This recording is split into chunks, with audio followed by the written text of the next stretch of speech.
There we go. Good morning, Ian. Good morning, John. Morning, James. Good morning, Nigel. Good morning, Kerry. Happy New Year, Andre. Happy New Year, everybody. Good morning, Margaret. Happy New Year. Morning. So if you've just joined, as usual, if you could go on mute, that would be great to allow Henry and Tegs to talk. But Happy New Year, everybody. Hope you all have recovered from various parties and celebrations. 2023 is going to be a good year, I think. So that's my prediction. It's going to be an excellent year for the industry and for everybody involved. So, which is good. And Henry and I have just been having a brief chat with Tegs, and it is absolutely fantastic that she's very young and very passionate and very keen to talk about the things that she does. So big hats off to Tegs for that. So thank you, Tegs, for that in advance. I'm admitting more and more people.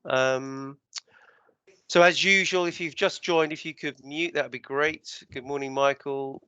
Good morning, Paul. Good morning, Lydia. If you could just mute, that would be brilliant. And I'll bring people in as we go. This session is being recorded. Ian, Margaret, Carey, Alan, everybody happy? Thumbs up that we're being recorded. Rick, if you could put your thumbs up, that'd be good. James. So, which is great. And we'll bring the last few people in. As usual, if you have any questions, it's an informal audience with Tegs. Some of you will know Tegs, some of you won't know Tegs, but I'm sure Henry will go through all those for you. If you have any questions, please raise a hand at any point, or we open the chat and you can put your comments or questions in the chat. But we do like to have interaction. So if you'd like to sort of say a few words or turn your camera on and we can see you and talk to Tegs and Henry, then that would be great as well. Okay, so I'll monitor the lobby, and Henry, I will pass over to you and mute, if I may. Yeah, thank you so much again, Tegs, in advance for your time this morning, and I hope everybody enjoys it. So over to you, Henry. Thanks very much, Steve, and welcome. I'm not going to mess about. I think what we want to hear is Tegs's point of view, not mine. So I'm going to ask a question, really, Tegs. I mean, you're taking on the role of chair of the investment committee, I understand? Yeah, that's right. And you've got a big old scheme to look after. So what sort of challenges are you facing at the start of 2023 in this new position? Yeah, so I've got three main priorities for 23. The first is it's a strategic review year. So we're looking at the defaults in the scheme, forwards and backwards looking. So looking at what performance has been, where that can be improved, also what kind of performance we're going to expect going forwards.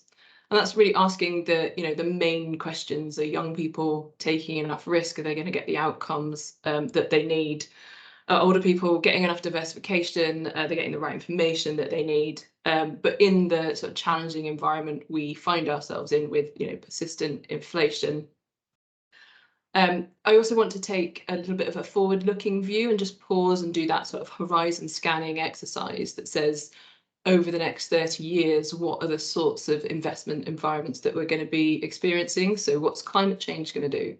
Demographics, onshoring, all these sorts of trends, and make sure that we're stress testing the defaults as well.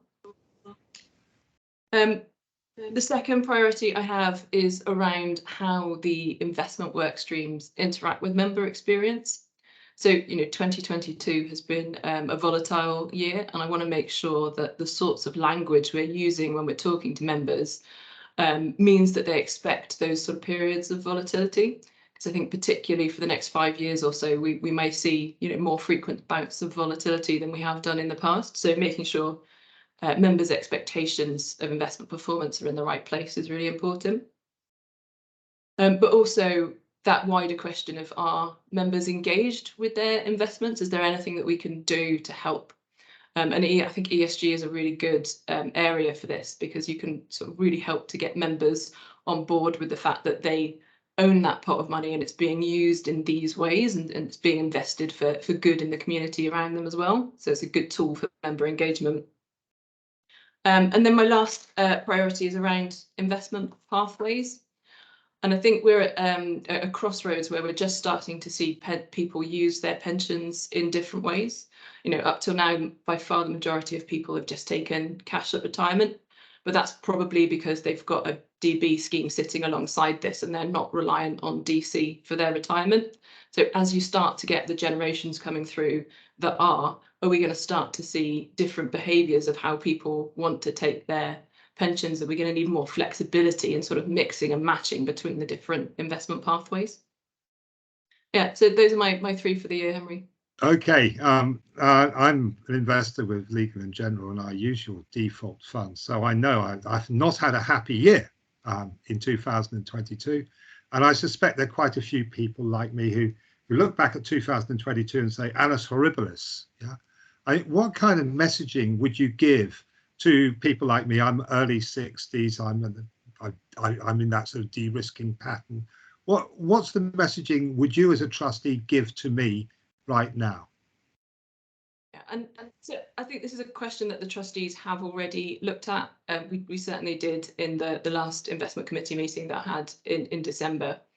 And we're looking at all the different ways that we're reaching out to our members, and Legal & General have an uncertain times hub where people can go and get resources depending on their circumstance. So at the younger age, that could be, you know, help with wider bills and debt and things like that.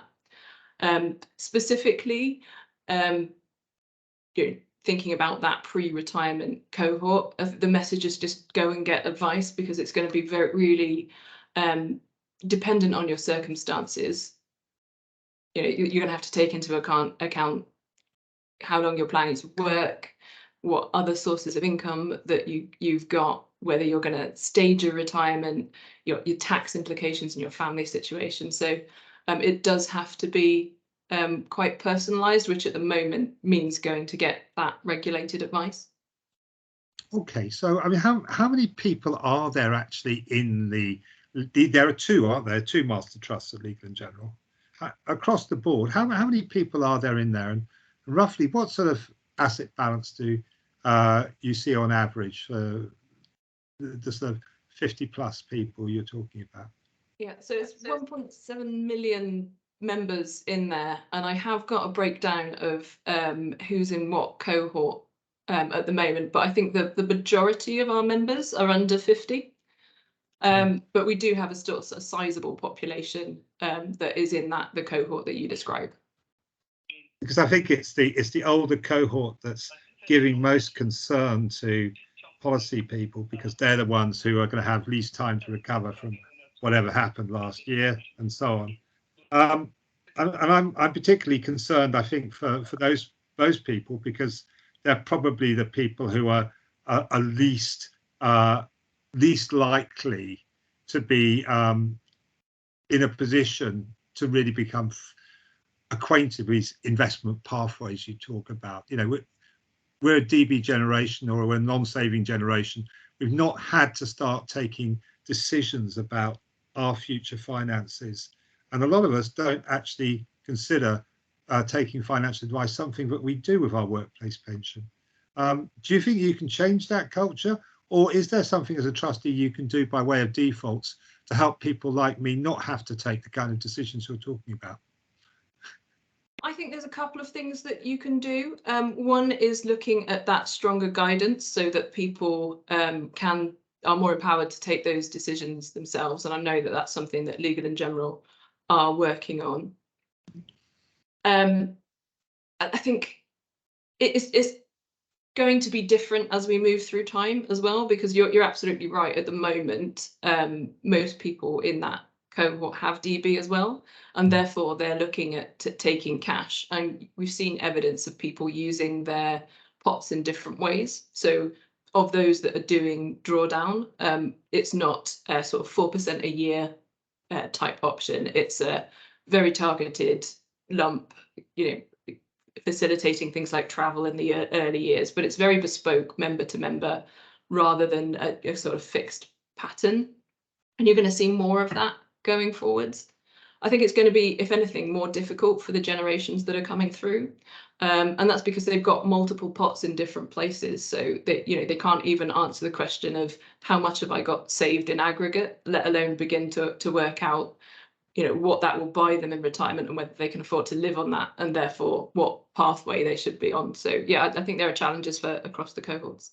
So it's a really interesting one for you in charge of investments. Are you providing a service which is effectively giving people windfall money, a sort of cash reservoir in retirements, or are you actually trying to provide people with additional workplace derived pension? Exactly that. At the moment, it's definitely the majority of people are taking cash, few taking drawdown, and whilst annuities are starting to tick up, it's still at a very low level. Whether that needs to change going forwards is one of the things I really want to look at.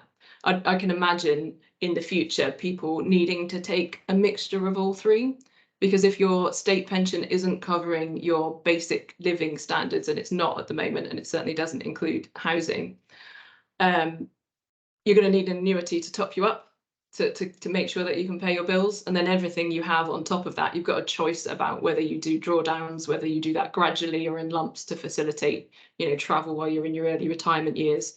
So I think a lot of that flexibility and the wrappings that we put around that, how we describe it to members, needs some thought.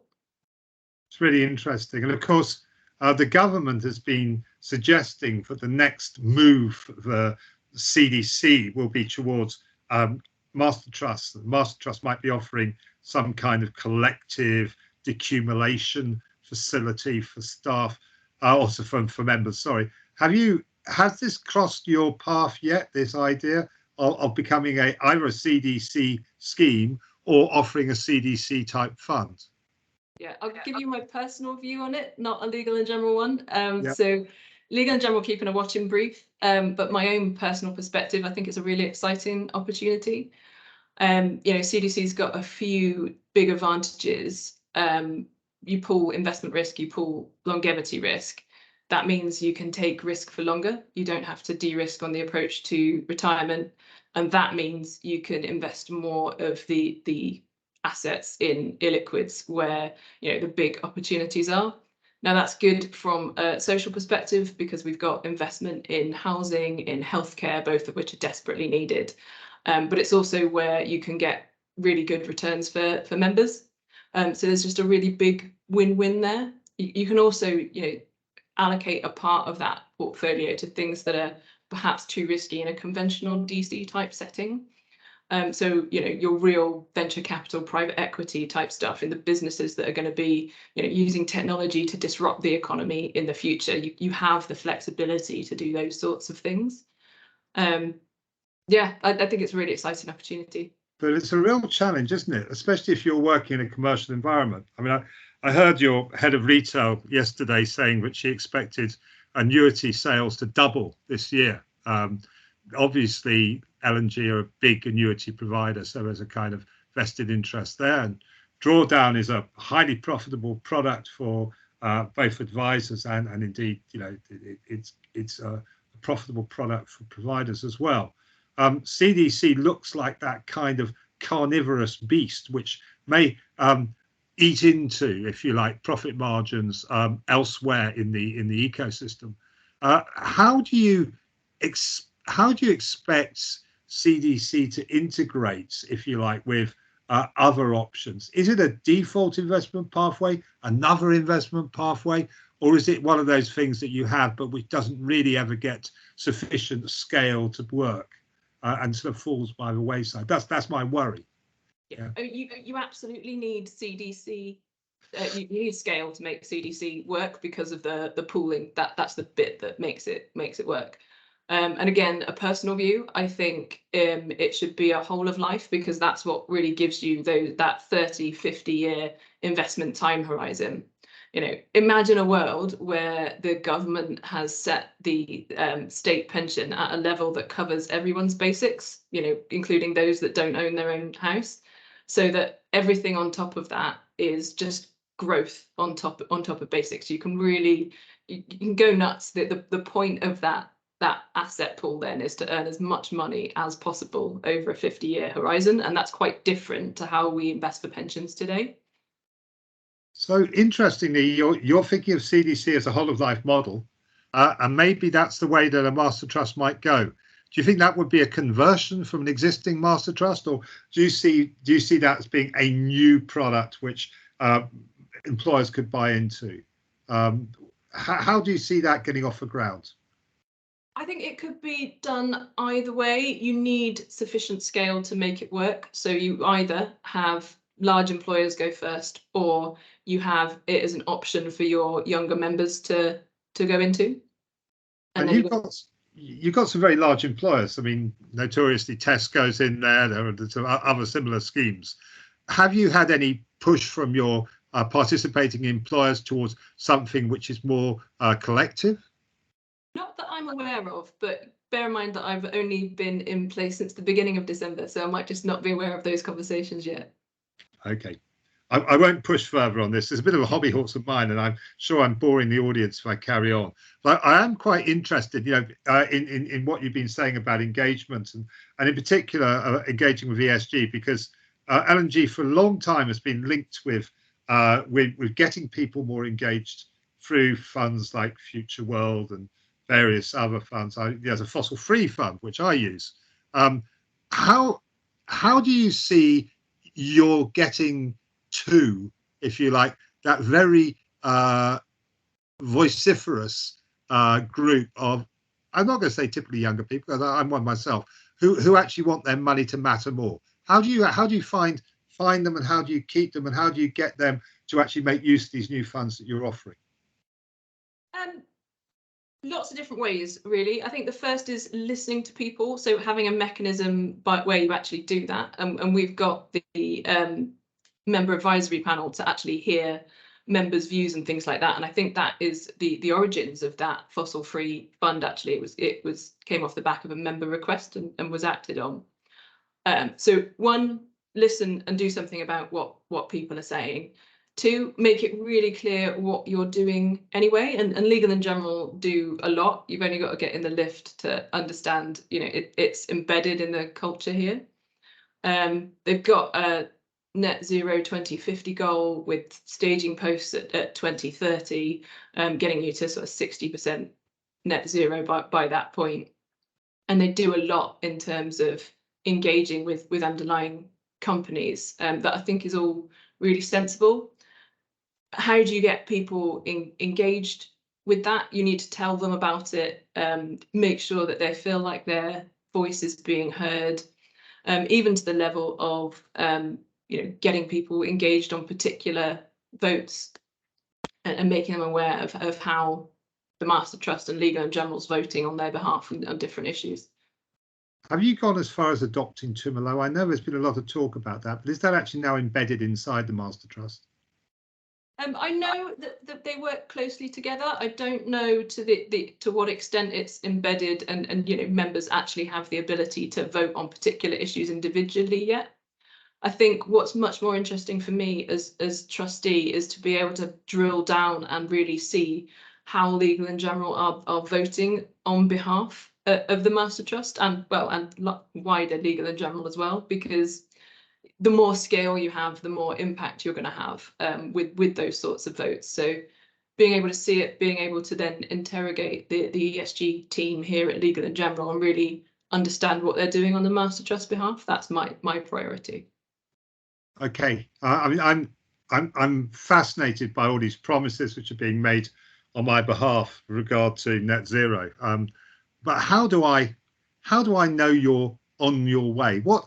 What do I get as a member? Because TCFD is kind of hard for me to understand. Have you got any plans to talk to your members about how their individual funds are improving, if you like, the environment in which they're operating? Yeah, absolutely. So we've got the last TCFD report, which shows at a high level what that plan looks like. I haven't got under the bonnet of the detail yet to understand fund by fund what milestones are going to be hit when, but absolutely it's one of the things that we're going to be talking to members about more. Okay, well, as a sort of quasi member, my feedback could be the more information we get, which is easily and readily accessible and digestible at a member level on these things, the more engaged I'll get. Right now I feel like I'm a bit of hidden hope, if you like, with my funds without really knowing whether they're doing any good or not. I mean, you've got to recognise that certain members are going to want more information than others, but I'd like to get to a place where, you know, you've got, say, a 15-20-minute video which shows you the overall journey at a very high level, and then the ability to drill down on that for interested members into particular funds with detailed milestones under each one. You know, there's a way to go till we get there, but it's the journey that we're going on.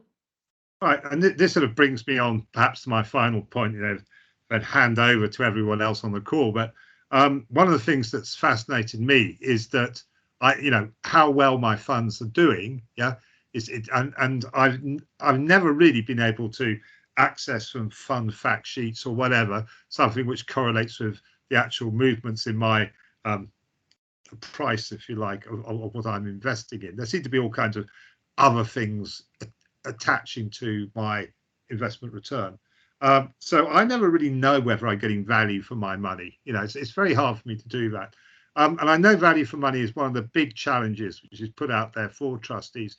Have you got any thoughts about how we could improve the way we report on value for money to members so that they kind of get more engaged with what's going on and work out whether or not they're actually doing well or not? Yeah.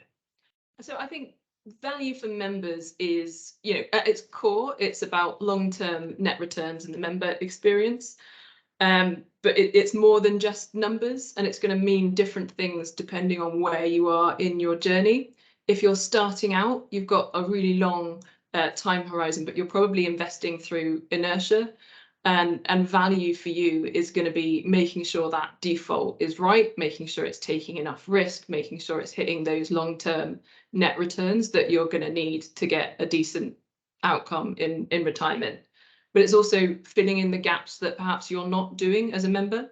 So checking the contributions have actually arrived. That's one of them. You know, doing that horizon scanning piece that says, you know, what if inflation is much less transitory than we thought, and we're just in this environment now. Have you got the governance around it that's stress testing and making sure that people's outcomes are still within a acceptable bounds?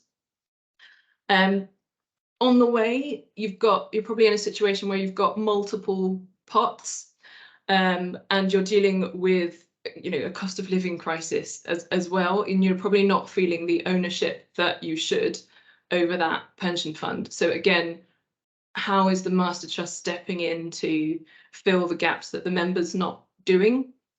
And there, I think it's really about investing in dashboards, making sure that people can know how much that their DC pot is going to be at retirement in aggregate, then knowing what that is going to give them on a per year basis under all the different options, and then being able to figure out if they can live on that.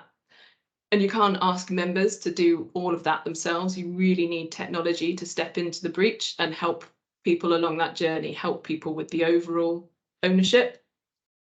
And then at the end, it's making sure that you're providing the right outcomes. So within the master trust, are you offering that drawdown, which is expensive to get elsewhere? Are you offering the flexibility to take a little bit of an annuity to pay your bills, or have an annuity that comes in to cover the late life piece, while still having drawdown for the early years to cover your expenses? And underlying that, again, are the defaults right? Are they de-risking in a thoughtful way? And a member's got the right expectations around what risk means in those two periods and things like that. So it means different things to different people. And ideally, I'd like to get a way of sort of expressing that and quantifying that. I think one of the things that happens in master trust is that you build up many more deferred members than you've got active members. I'm a deferred member, if you like. I'm not actually contributing to you at the moment, but I still feel very much part of your organisation's structure and so on. But I also am aware that I've got other choices out there where I could take my money. I could transfer it away from you, or I could bring money to you. And in the past, I've brought money to you because it seems a good thing to do. But it's been a very difficult thing, and I think this is the case for people of all ages. So they've got deferred pots. How are they going to take decisions about whether to defer whether to transfer their pots to you or take your money and take it off to somewhere else? What kind of measure should people be using? Is value for money the right measure, or should it be something else? And I ask you as the investment committee chair, Yeah, how would you want to be judged? You need to be able to get to a place where you can compare your expected outcome under each of those different options. And we're just not there yet. Dashboards are going to help, but you really need to be in a place where the information is not just available and then you can go and put it into a tool and explore it yourself. It needs to be presented to you frequently and proactively as well with nudges. So there's a lot that will go into that sort of decision. We're not even at step one yet, where people don't know how much they've got in aggregate. Let's get to step one, yeah. Before we get onto the rest of it. But that's where I'd like to see it go. Yeah, well, with 1.7 million members, you've got a big challenge ahead of you there. But it seems to me that the winners and losers in this great big workplace pension space are going to be those who can manage their deferred members as well as their active members. And it seems to me all too often that all the effort is put into managing the active members because they're the ones who are getting the new contributions, and the deferred members get a little bit neglected. Would you think that was a fair criticism? Yeah, I think that's fair. It's perhaps not as stark as all that. So deferred members still do have access to the same functionality via the app and the Legal and General provided sites and things. But some of the communications are targeted through campaigns through employers at the moment. So that is definitely one of the priorities of trustees, is just to make sure that there aren't those deferred members falling through the gaps in terms of some of the campaigns and communications that are going out. Okay. Well, I'm very conscious that I've come at this as a member, and it's been quite selfish to ask you all these questions as such. But I'm sure that others on this call want to say things. So I'll shut up now, and I'm hoping I'll either see a few people coming off mute or a couple of hands going up. And I see a hand going up from Michael. So, Michael, do you want to jump in immediately? Oh, go on then, Henry, as you asked so nicely. Yeah, it's something you mentioned sort of fairly earlier on in your call. So very quickly, Tegs, thanks for your time today. Good to see you on here. Get the pleasantries done. It's the generational shift, because as you say, we're coming out of the boomers, to be polite to them, who have lots of DB or may have had DB, and then you get to Gen X, where a few of us might have some DB, but the great irony of my career in pensions is that I spent the last 25 years administering DB pensions, and I've never been in one. And have nothing but DC, and unless if you go down to the sort of millennials, Gen Y, Gen Z, unless they're in the services or the public sector, DB is just a non-starter for them. Is there going to be a tipping point somewhere within the next 10 to 15 years whereby the reality of not having that fallback of a bit of DB to guarantee you that income is going to affect incomes in retirement, is going to affect pensioner living standards, and possibly even cause a short-term impact on government policy, given that there's probably going to be a change of government in the not too distant future? Long question, I appreciate, but just interested to your thoughts on that one. Yeah, so like you, I'm in exactly the same boat, so completely reliant on DC for my pension in retirement, and like Henry, I'm also a member of the Legal and General Master Trust, so it's an issue that's very close to my heart for some fairly selfish reasons. But yeah, I completely agree with you, Michael, but I think it's on us as trustees to make sure that we're not going to get to that cliff edge where at some point millions of people realise that they don't have enough to retire on. You can't get to 55 and then realise that you haven't been saving enough. It just doesn't work that way. So we have to find a way to reach people sooner than that and arm them with the information that they need to take the right decisions now, whether that's savings more or making different lifestyle changes, buying that house that they've been putting off. You know, whatever change that they need to make, we need to arm them with the information that they need to do that, to take control of their pension. I think there's a big problem at the moment in that people don't feel like they have ownership over their DC pot. It's something that their employer does. They don't have control over how much is paid in or where it goes, and we need to fix that.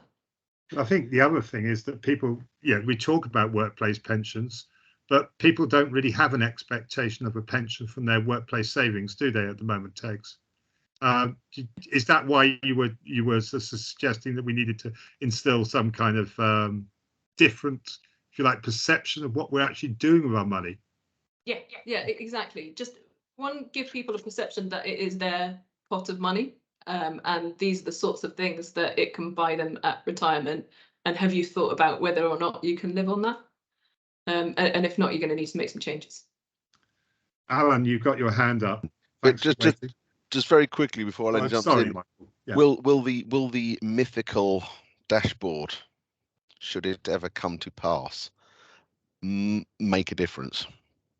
I think it helps because people will be able to have the information that says how much do I have in aggregate across all my different pots, and that information itself is really helpful. What it won't do is make people log on and type that number into all the calculators that exist that show them how much they'll get with it under the different pathways of retirement.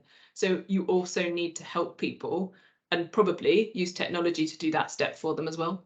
Absolutely. Huge communication shift. Alan, apologies, please do continue with the question. Not at all, more just general question. Thanks, Tez.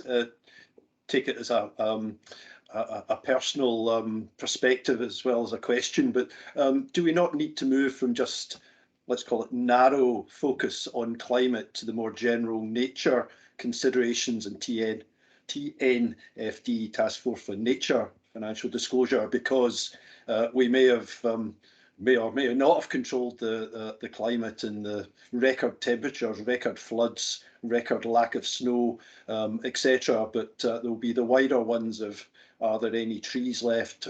Where in the world is there still some fish to catch? Is there not a big necessity to concentrate on Mother Nature more generally? Yeah, I couldn't agree more. And I think when you have quite a narrow focus and it's just on climate, and particularly on scope 1 and 2 emissions within that, and you're just targeting that, you can get some nonsensical outcomes in your portfolio. What's much more effective is to have a range of measures covering all the different things that you described, perhaps some on emissions, perhaps some on nature, perhaps some on UN SDG compliance, things like that. And to have a wider reporting that targets each of those and shows progress against all of them. Thanks. Lorna has asked a really interesting question in chat. I don't know if you want to come off, or you don't have to, Lorna. I don't need to. Oh, you are. Well done. Do you want to ask your question? Well, what I want to, obviously, it's very, very important. Obviously, members get a good return on their investments. Everybody needs that cost of living. We don't know what that's going to be for deferred members or active members in future. But also at the moment, the way the world is, we all have kind of ethical responsibilities. You know, we're doing things in our home just now for net zero. We're recycling stuff and things like that. So everybody in the country is taking responsibility. But we've also got a moral responsibility to the rest of the world. And I do know a lot of pension funds are still investing in Russia and things like that. So as a member, I would like to see how that is tracked. You know, are we doing it? It's fine to say we're doing it, but if we can't measure it, and maybe not all members are interested, but I do believe a lot of members are interested in that, and that shows and that proves, you know, we have got a collective responsibility and we're doing the things we should be doing for the rest of the world. And obviously our net zero targets as well. We need to see how the investments, how that actually plays out, obviously, as the rest of the world. So it might be harder to control, but we need to see a reduction in that as well. I don't know if we explained that very well, but basically that was my question. Yeah, absolutely. And I do believe in sort of engagement first, rather than having a lot of red lines that says we can't invest in this, this, and this. I think you know, there are a lot of shades of grey in there where engagement as the first tool is great, but if for whatever reason that one isn't sensible or two just isn't working over time, you then need that additional ability to disinvest. And I absolutely agree with you, Lorna. I think you know, a future member advisory panel session could be exactly that. You know, these are our red lines, and these are where we're trying to tilt the portfolio to do some good in the world. I think it'd be a really good session. Could I jump in once more? One of the things I've discovered is I've done a lot better than if I'd been in my BlackRock equivalent funds. Your two big rivals. BlackRock hedged out all their currency from their overseas equities. You didn't. Yeah. Now, how do you explain, to a member the reason that they did 4 or 5% better in an equivalent fund with Legal & General than BlackRock is because you didn't hedge your currency risk? I know that's an incredibly difficult question, but you are the investment committee chair, yeah, and that's going to make a difference to me of, I know, £20,000 in my pot, yeah. So that's really important to me. And yet I will never, I unless I was an expert, I would never know you've done this amazing thing by doing nothing. Yeah. So, how do we engage with that sort of stuff? I mean, you've got a challenge, haven't you? You're never going to be able to make comparisons side by side with all the different master trust products that are out there that could be meaningful for all of your members. All you can do is make sure that you're explaining what you're targeting, whether you're hitting it, and what you should expect over the longer term. And I think that's where we should be focusing on our communication with members, and also on things like, have you got the right expectations? So particularly for members in the consolidation and pre-retirement phase, I think 2022, a lot of people were surprised that that bonds could fall by the amount that they did. So have people got the right expectations about periods of volatility? Because I do think we're going to see more periods of volatility than we have over the last 15 or 20 years. Were you telling people at the beginning of last year that their fund might go down 20% if they were invested in bonds? No, and I think that is true across the board. Nobody could see 2022 coming, so of course we weren't kind of warming people up for those sorts of falls. But I do think we need to think more carefully about how we talk about risk in the different stages of the journey. Yeah, because I mean, in Australia we get a lot of league tabling, don't we? We get people who do look at the actual outcomes of their super, and they do actually fire their super individually and go to somewhere else if the super isn't coming up with the goods. Now, I mean, is that a good way of taking decisions, or is that a bad way of taking decisions? Because it's the way that it's happening in Australia. Yeah. I mean, if you're focusing on long-term performance, it's going to be good, right? Because it makes people keep their eye on the ball and make sure that they're delivering the net returns that they're promising and that they're targeting. What you'd want to be careful of is people making changes which will cost them in transaction costs off the back of short-term performance, which is obviously going to vary when people follow different investment strategies. I guess what I'm saying is, if I knew why I was doing badly and it was understandable, I'd stick around. But if nobody was talking to me and I was doing badly, I might not. Yeah. Okay, sorry, I'm jumping in again. Chloe, do you want to ask your question? Thank you. Oh, have I unmuted? Is that all right? No, you're fine. We can hear you fine, Chloe. Can't see you. I can see you now as well. That's great. Oh, fabulous. Thanks so much. This has been so interesting so far. I have a question that sort of wraps up some of what we were just talking about, but also touches on what you were talking about earlier about advice and that kind of idea that particularly as this wave of people is coming through who are going to have bigger decisions to make at retirement. And it's really where you see, particularly with an investment lens, the sort of onus of responsibility, because different schemes behave very differently at different times, but also from one another as to whether it's sort of the scheme's role to make sure people have good outcomes and are making good decisions, whether it's the members' role, having been given information by the scheme, or whether actually that formal financial advice piece is essential to good member outcomes and that has to be part of the puzzle. Now, obviously, it's not a very black and white answer, but I'm just interested as to how you see those different roles in kind of good member outcomes? So I think at the moment, the reality of it is we are very much reliant on that regulated advice for people to get the right choice when they retire.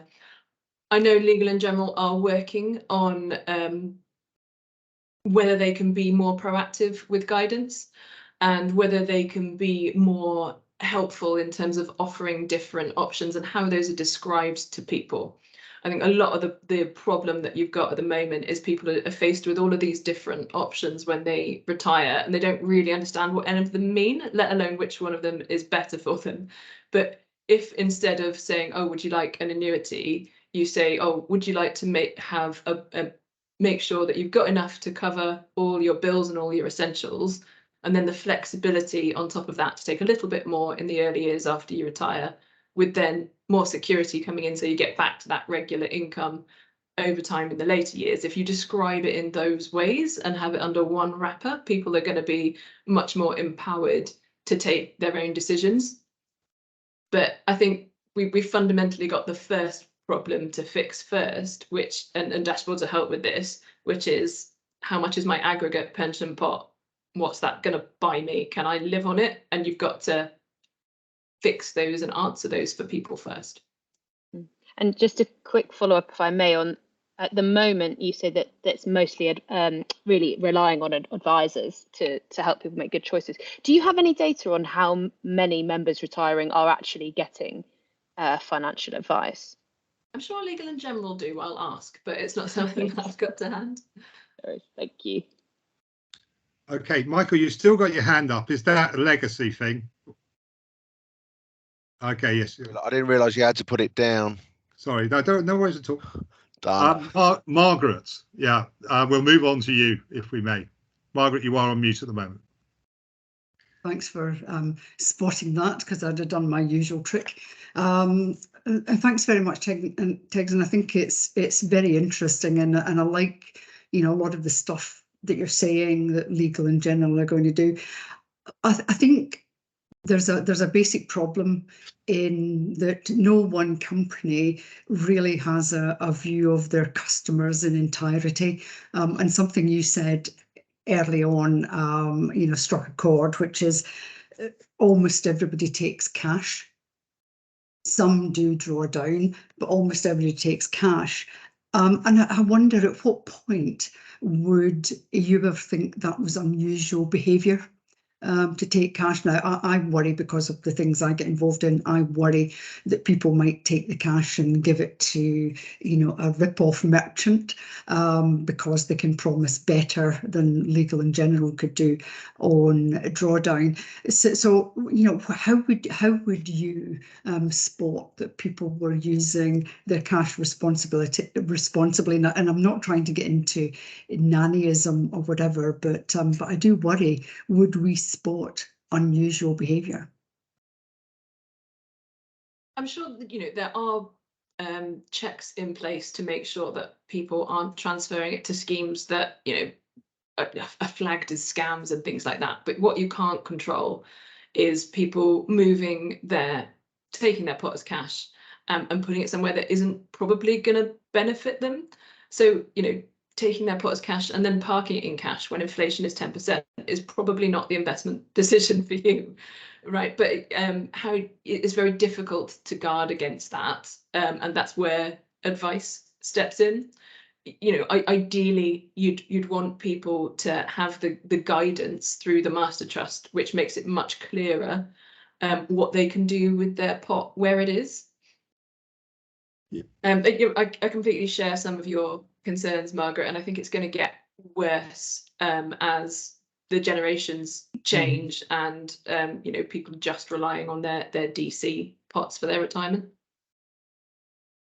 I got a quote from a third party for the cost of transferring my money, which was in fossil fuel, Legal & General, to their version of fossil fuel, which was also Legal & General Fund.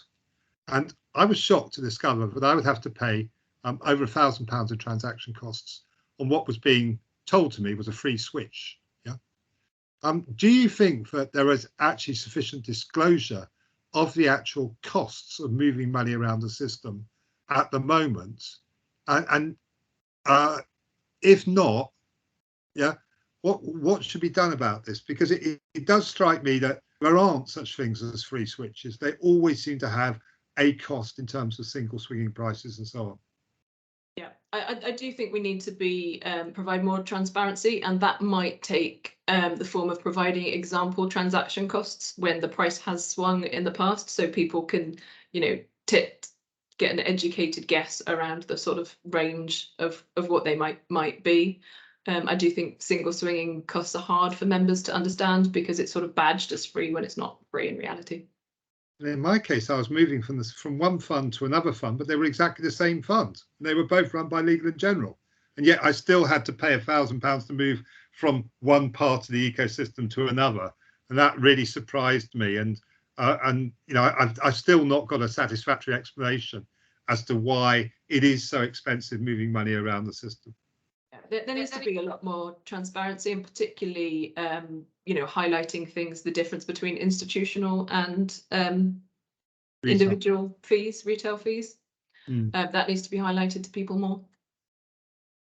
It's difficult. I know that, you know, you probably sit on the right side of the fence, you know, in your world. But I mean, how is a consumer like me going to know what's best to do when the information simply isn't out there? Yeah, exactly, and that's why we're in the situation that we are, where you've got to get that detailed and personalised, regulated advice at the moment. I think there's more to be done in terms of providing that. I mean, I went to an advisor and I asked, was I getting a free switch? And they told me I was. It was only when I really dug down and spoke to both you guys and to the retail owners of this scheme that I got the actual sad news that this was not going to be an in specie switch between this one fund to another, but it was going to involve me disinvesting and reinvesting in the same fund and whatever. And I can only say that I don't think any financial advisor would have helped me there, unless I was paying more in fees than I would have paid for in transaction costs. Yeah. And you're coming from an informed position, Henry. How does the kind of average person that hasn't worked in pensions and in finance have a chance at anything like that? They just don't. Okay, I offer this as an example for Margaret to, you know, just how disempowered the consumer really is in this very complex world, especially when they start getting into funds which are worth more than, you know, 10,000. You know, when it becomes really meaningful money, even if you've got £10,000, if the most you've got in the world is £1,000. But you know, when you're talking about money that you're going to rely on for your retirement, yeah, it isn't just windfall stuff; it's real stuff. We've got to get better, haven't we? So giving people the right decision. Okay, I'm sorry, I'm wittering on. Have we got anybody further who wants to ask a question? I think Sarah's made a point, Henry. Sarah, do you want to unmute? Yeah, sure. My question's probably not worded that well in hindsight reading it back, but it was just touching on what Margaret said about the protection in place for members taking cash and perhaps doing with it what they will without the knowledge.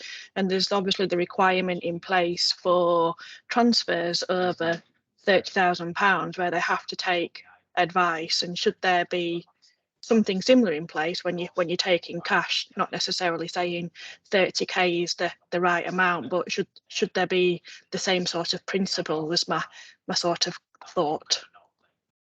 I certainly want to get to a place where people are much more informed about what that means and what their options are. And like I said, you're doing a lot of that work for them, so you're not reliant on them looking up the figure on the dashboard, putting it into a calculator, looking at the different options themselves. I'd like the technology to be in a place where it does that for people regularly on the journey to retirement. You know, I absolutely am worried about what people are doing with that pot when they get to retirement at the moment. And I think it's almost even worse for those coming through, because by the time they get to that stage, they'll realise that they then haven't saved enough over their life, and it's too late to tell them at that point. So yes, I agree, and yes, we should do it much earlier as well. So Tegs, you're in charge of the investment committee. Yeah. And hopefully you're going to make a difference to everyone, whether they're starting out or finishing off their savings careers at Legal in General. Yeah. When do you think, yeah, you've really done what you can? When is the master trust done with somebody like me? Is it now when I'm in my 60s, or am I a customer of yours for the rest of my life? It's really up to the individual, isn't it? And what they want to do with that pot in retirement. Like you say, Legal in General have a lot of different options over the one roof that, you know, you can do drawdown within the master trust. It can give you the cash. It can offer you an annuity if you want. So but the choice of that has to be in the hands of the individual with the right information. But let me put that question to you again. You are my CIO. Yeah. I'm trusting you to make decisions on my money now. Yeah. Mm-hmm. Should I be saying, and she's the person, or your successor is going to be the person who's going to be taking decisions on my money in 20 or 30 years from now? Or do you want rid of me? No, I think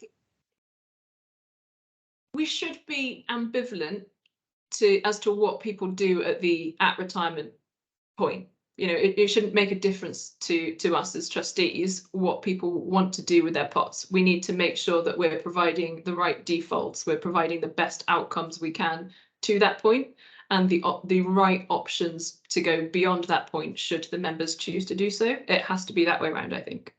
So defaults up and to, and then options after the crystallization event, or whatever we call it. Okay.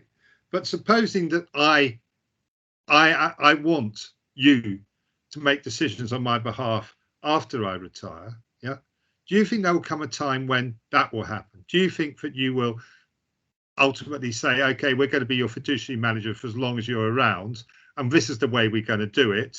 If you decide you're going to want to do something else, that's fine, you opt out of that, but that's the default. Do you get what I'm saying?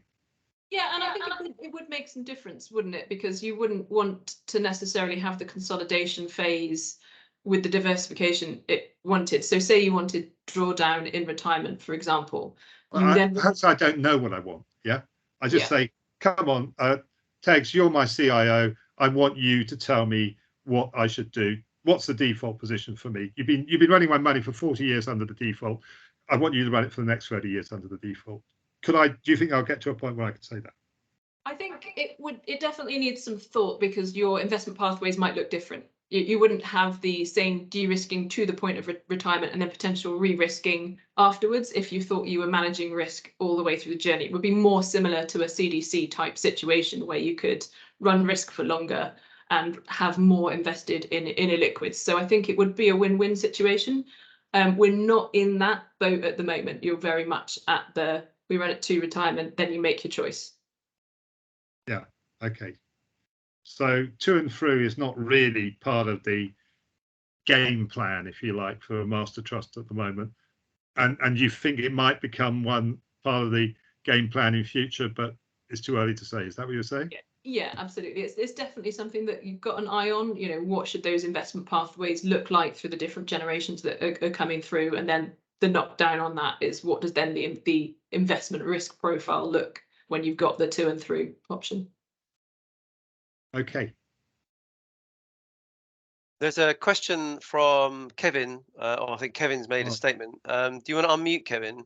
Interesting stats on the FCA last year, Kevin, and maybe you've got a view on that. Yeah, sorry, I've made a couple of comments on there. One was about dashboards, and yeah, you can't. Dashboards will give people information, but you can't kind of force people then to do anything useful with that information. So it's a bit of a kind of blatant plug, really, that we have a dashboard that feeds directly into a calculator and tracks that information for people. So so you know, you can integrate dashboards with useful tools and calculations. And then on the second point, yeah, I mean, just looking at the stats from last year, or the latest available stats, there's over 100,000 people that aren't buying an annuity or aren't taking all of their cash out in one go. So they're going into drawdown of one form or another, and they're not taking advice. So, you know, what are those how are those people being supported effectively? Because you know, as we all know, designing a plan for decumulation is inherently difficult, and you've got advice isn't mandated, so you've got an awful lot of people that it would seem are kind of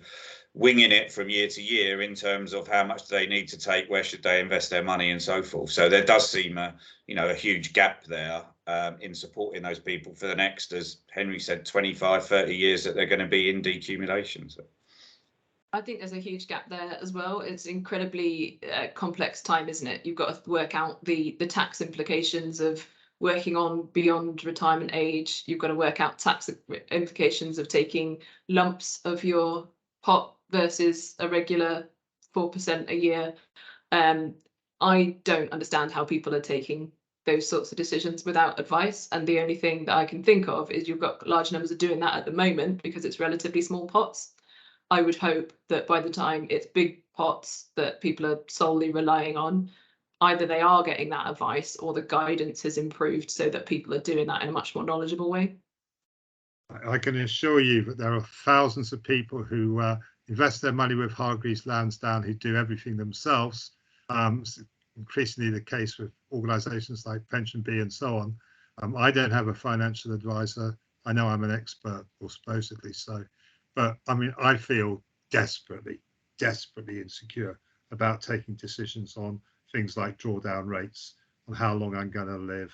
All those kind of things are really, really hard.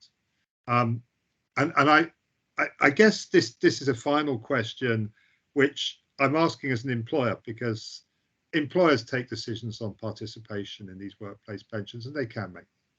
If I'm an employer and I'm responsible, I'm looking after the interests of my members, yeah, what would be the things that you think Legal & General's Master Trust should be judged on by an employer in taking a decision?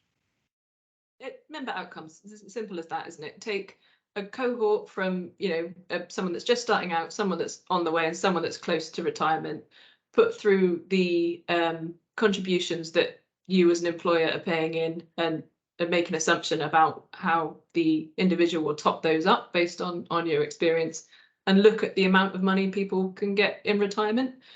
Can they live on it? Is it the golden number? Is it 70% of their current income? Those are objective measures that you can look at, and should give you a comparison across the different options that are out there. So very much a data-driven inquiry about how people have done. Forward-looking measures? Forward-looking measures, I think, are really important as well, and that would be a forward-looking measure, isn't it? It's based on the targets that those have. Your projected income at retirement is by its nature forward-looking. You need to look at the wider member experience bit as well, like I talked about earlier. So the technology support, the what can people do online, how engaged are they feeling, the options around net zero and investing responsibly, all of those sorts of things, as well as then for those close to retirement, what are the at retirement options themselves? Okay, so final question. You're a member of this Master Trust. If you were, for one reason or another, to become a deferred member, yeah, would you be bringing your money to the Master Trust or taking it away?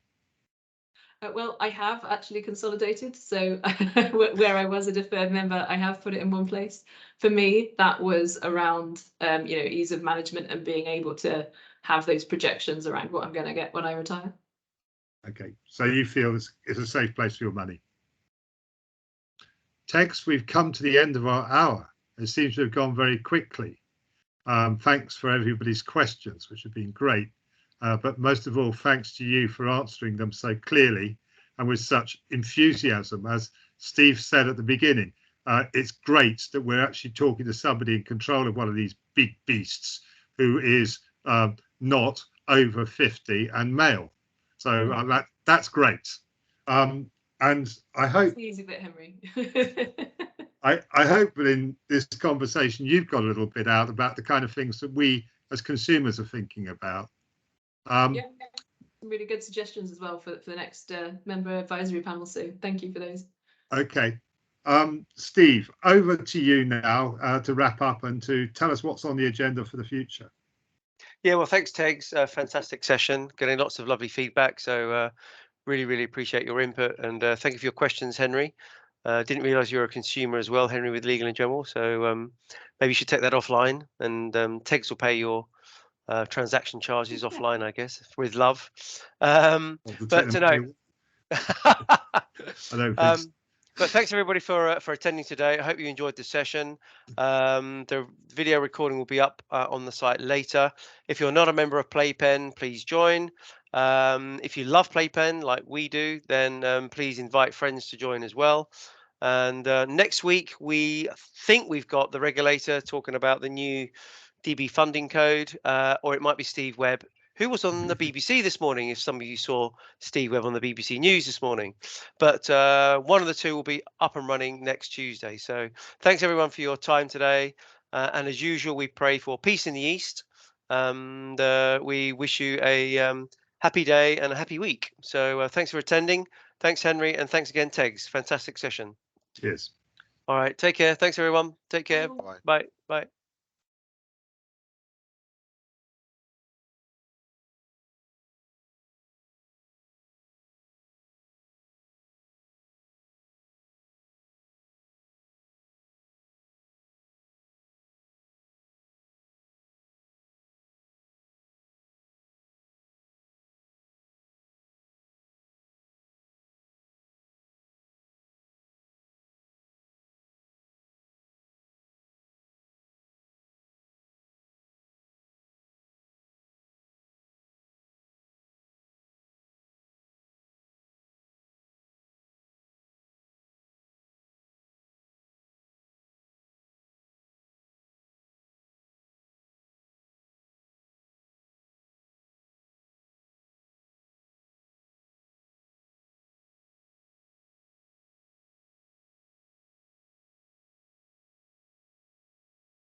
Hello, can you hear me? Oh, hi, Linda. It's Andre Flanders calling from Goddard Perry Actuarial. I think I might have accidentally hit the mute button then, sorry. I'm just going through my emails and just following up on outstanding tasks, and I just wanted to double check. Did the AAF report that I sent through, was that sufficient? That's cool. Good. Sorry, it's just it's one of these things where the line between what I'm doing and what Dan's doing has been a bit blurred, and there's been a bit of absence on his side, so I just covering for him a little bit there. So, but if you're happy, then I'm happy.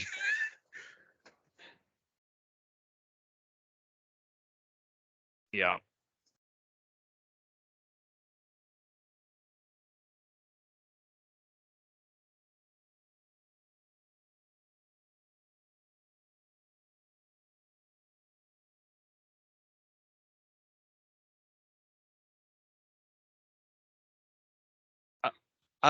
Forward it to me, and then I'll copy in someone else. It's not technically my bit, but if I can G it along, then I'll do what I can.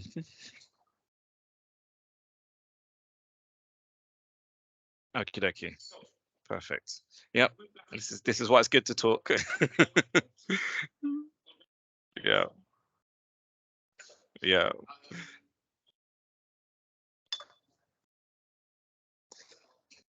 Well, yeah. Well, this is what I'm trying to do now. Just go through and make sure that everyone's happy and there's nothing unexpected in the wings for me. So yeah, I'll have a quick chat. I'm not sure if Dan is in today, but I know someone who should be able to answer this. Well, assuming it's a simple query, but yeah. Perfect. Thank you very much. Cheers, Linda. Bye.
I've just got a few things to go through.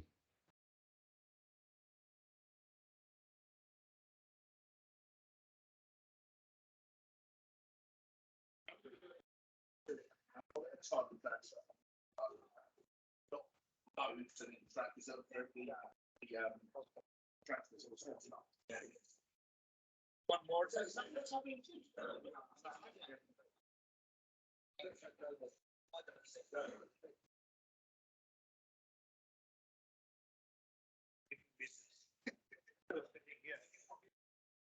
People who will come. Why are we going to do this? So like one of the day we'll pick up with the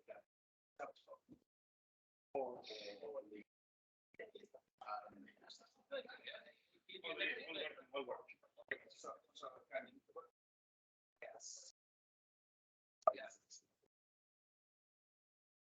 No, I can't. Can I?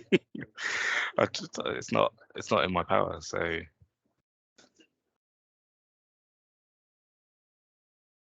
yeah, they're there.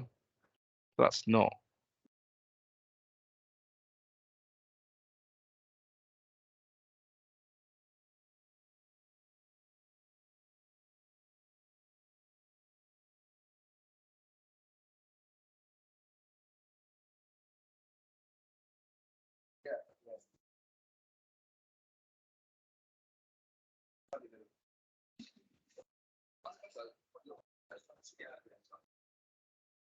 Then we start transferring.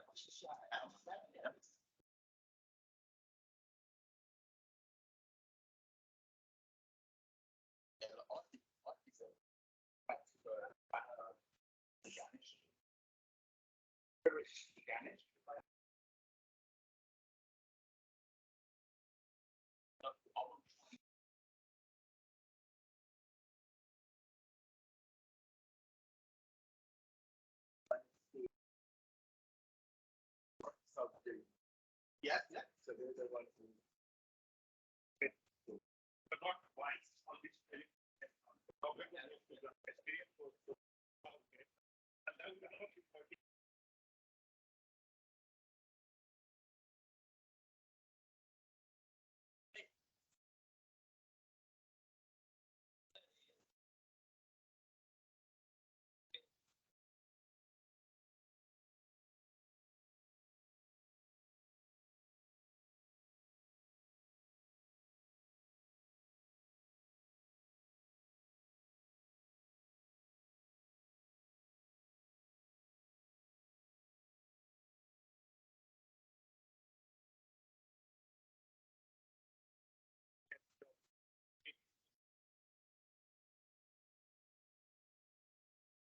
Good.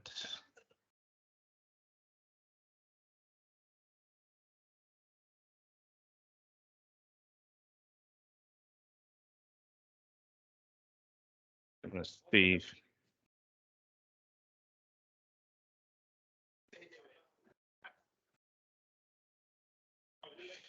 Good morning.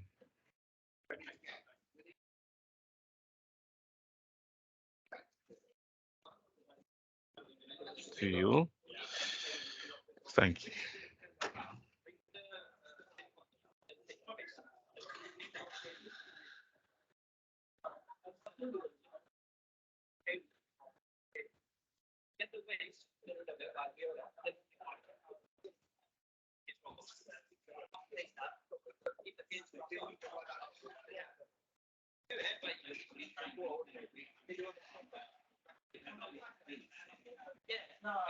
Which you already got taken in a bag in, I mean, because empty, when they come, lorry will stay outside, you put everything in. And then we'll have empty cages ready, which helps us to put our stock.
feel like Matt should know. Good morning and happy new year to you all. Please attach confirmation of the submission. I'll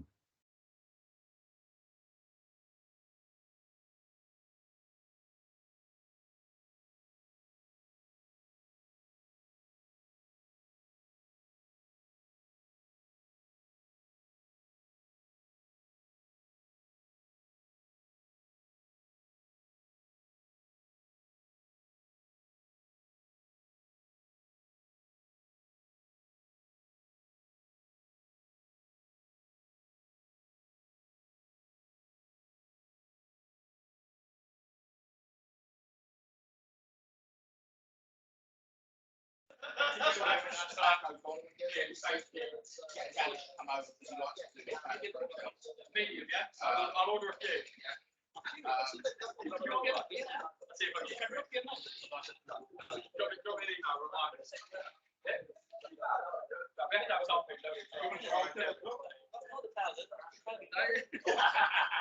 These are beautiful. Who are the shoes? You're not good. Do it. Thank you.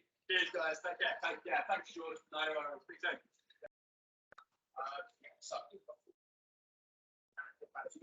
When we get the transfer out, back over and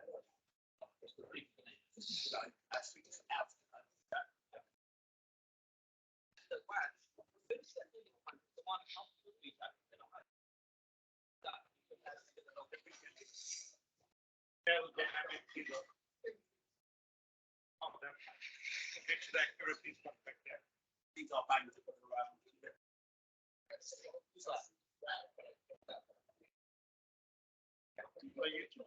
Each collection, please collection today. Speak to Ganesh, so he can come. Let's transfer that ASAP. If he's today, tomorrow, or tomorrow, not gone. Yeah, spirit and both needs to be gone. Yes, needs to happen now. We had all the honeymoon period finished. The house to be. So we're gonna that two things very quickly. If we can later on to the board, if we say yes, we'll contact you. Yeah, and then we can later in translation. Yeah. I'm speaking Italian. Don't they spend energy writing it?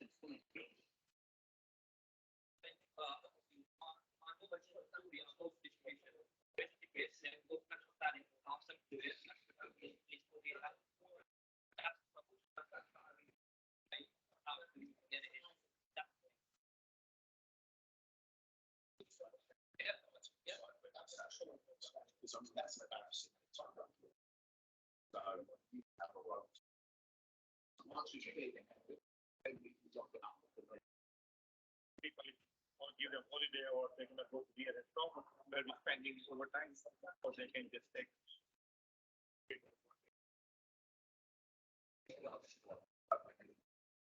No, not unpaid, but they can work somewhere else. Yeah.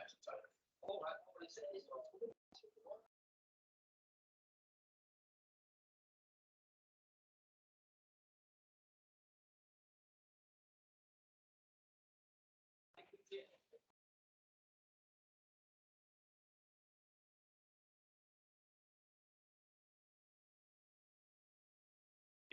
It's not that you got Rachel, you know, those jobs. Rachel. Yes. Yeah.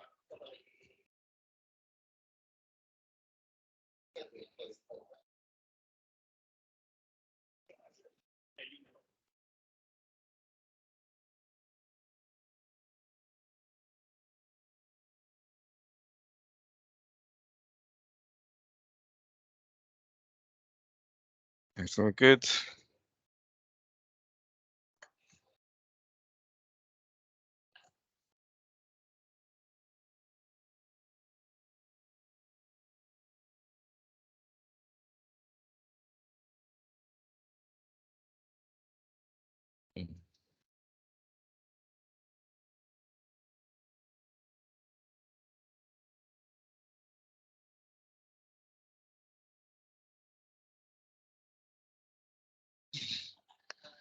I mean, anyway. Yeah.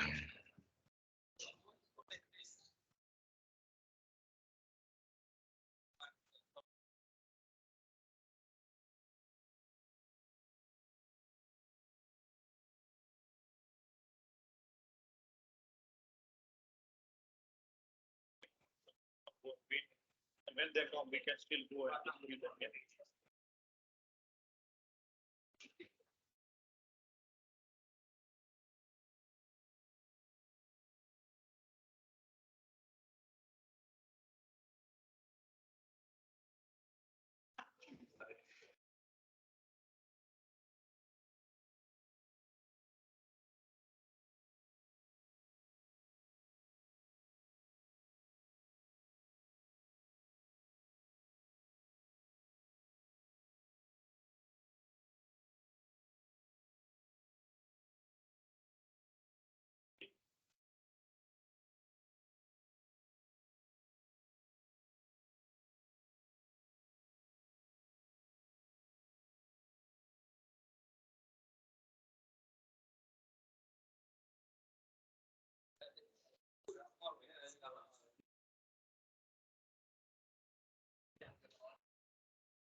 It's only for 50 minutes. Exactly. It's only 50 minutes.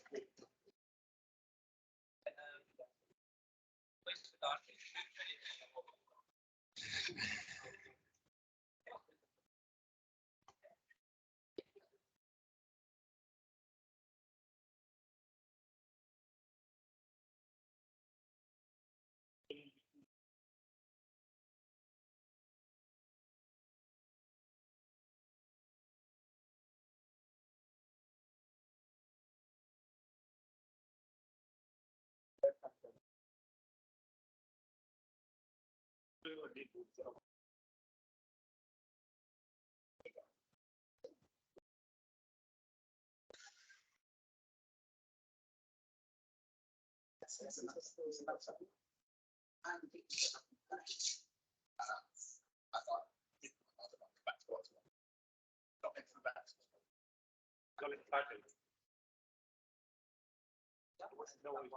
know what it's.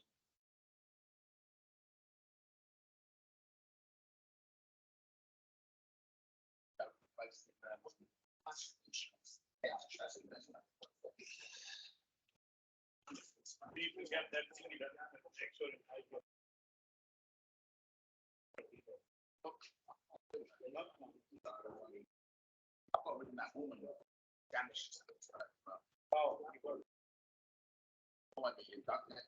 what time you go? Yeah. So yeah, well, companies watch the hands.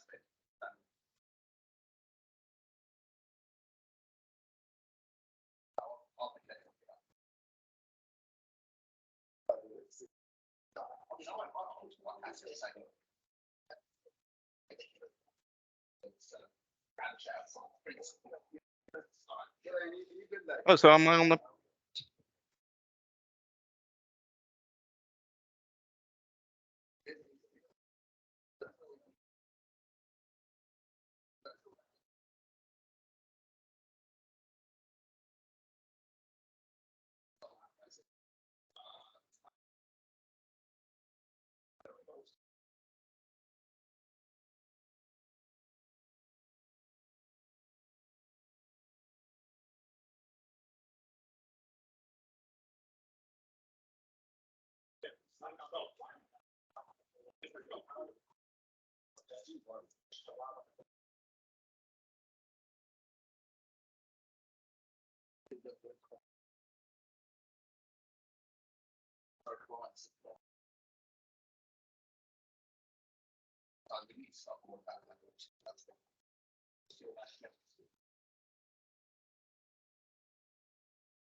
But the normal frozen wheat will be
Good, just about morning again, Linda. It's Andre calling back. I've just seen your email to Dan.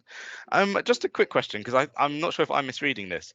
But your first couple of lines talk about the post 88 GMP, and then you say something about post 97 pension. It looks like from, unless again I might be misreading it, it looks like you're saying that the post 88 shouldn't have gone up by 3%. Okay.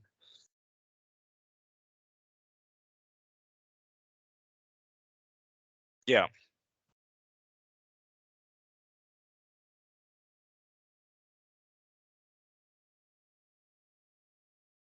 Mm.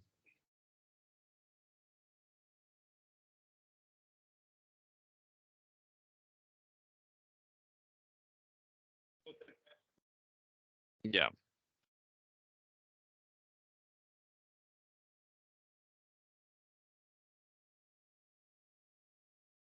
Ah, I see. Yeah. Yeah. Yeah.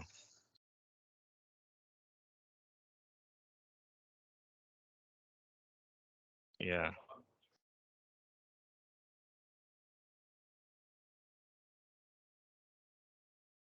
Yeah. Because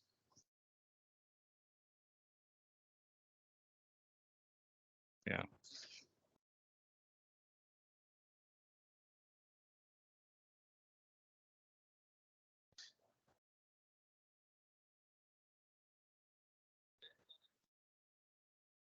Yeah, that makes sense. Because from my, and I'm as you speak,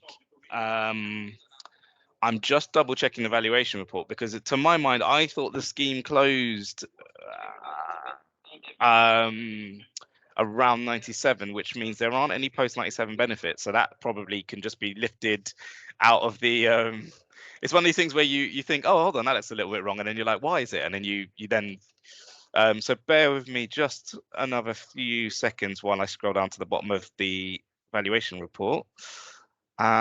Oh, for goodness sake. So I scrolled right down to the bottom and then it reset and went back to the top again. So here we go. Benefit summary of benefits. Da, da, da, da, da. So pensions are increased in line with the statutory increases. So da, da, da, da, and no pension was accrued after the 5th of April 1997. So that's completely irrelevant. Do you want me to send you the valuation report? I don't know if you already have one. Yeah.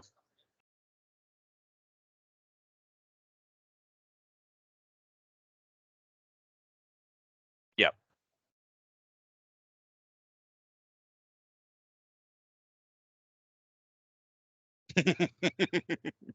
Yeah. Yeah.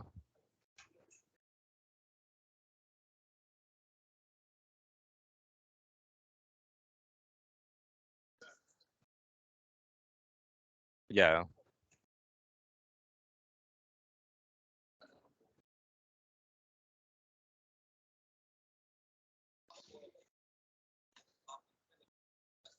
Hmm.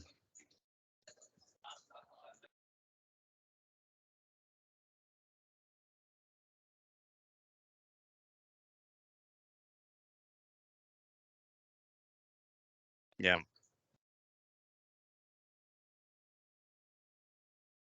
No, that's fine. That's fine.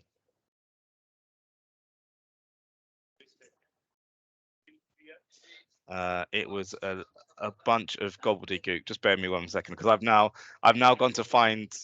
Yeah, I've now gone to find the final. Here we go. Let's copy that and put that in an email to you before I forget. But it was saying something along the lines of, because annoyingly, it doesn't actually say the date. It just says pension stopped in 1997. But it does say in the benefit summary that no pension was accrued after the 5th of April of 1997. So if I'm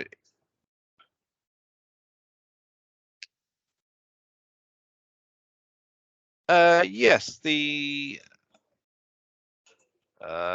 pension increases, because it's one of the rare schemes that they have no increases. So increases in payment only apply to GMP accrued after April 1998, and everything else is nil.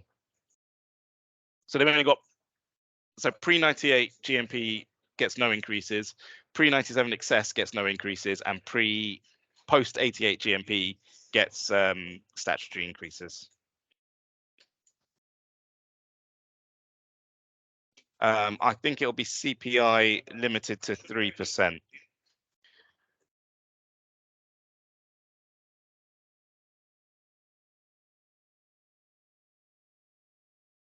Yeah.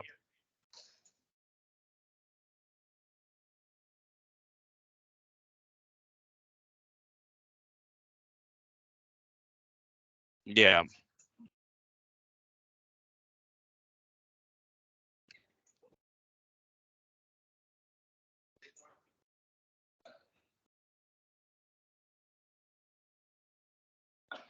Mm.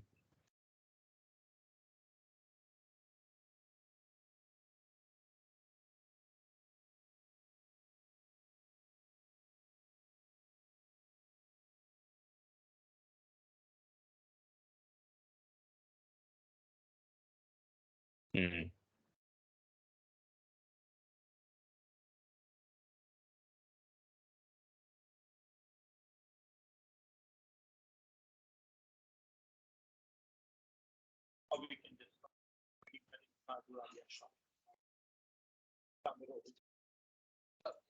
That sounds very sensible and neat and tidy. Yeah, fair enough.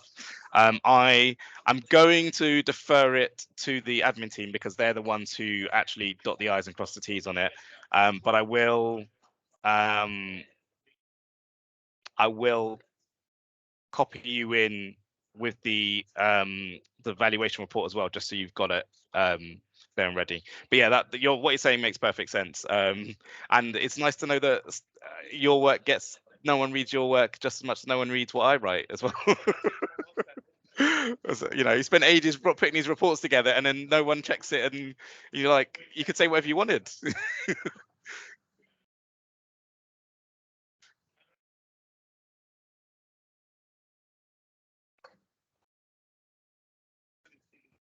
Yeah,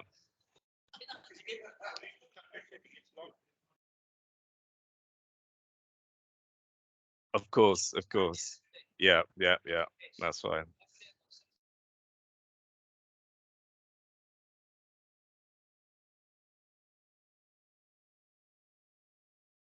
Yeah, hopefully. Good, good.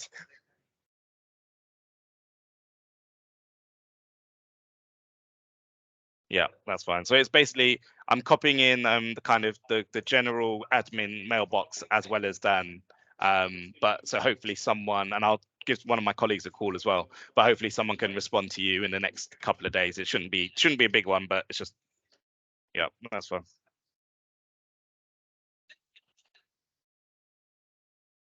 Yeah, exactly. Yeah, that's fine.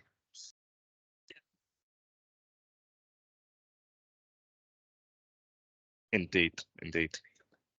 All right, cool. All right, thanks, Linda. Cheers.